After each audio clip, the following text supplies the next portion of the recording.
অবশ্যই আগামী বছর থেকে ইনশাল্লাহ এই বাংলাদেশে এই দিনে পতাকা বিক্রি হবে। শেখ হাসিনা বিয়ে হয়েছে মোদির সাথে, খুনি হাসিনা পালাইছে। হাসিনা পালাইছে, পালাইছে রে পালাইছে, শেখ হাসিনা পালাইছে।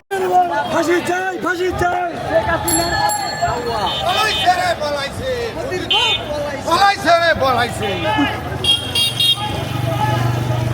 মোদির দলে পালাইছে, পালাইছে। ঠিক আছে, হাসিনা পালাইছে, পালাইছে রে পালাইছে, মোদির বউ পালাইছে, মোদির বউ পালাইছে, আমার বউ পালাইছে, মোদির বউ পালাইছে রে পালাইছে, মোদির বউ পালাইছে। পালাইছে মানে মোদির বউ জাহান্নামে গেছে।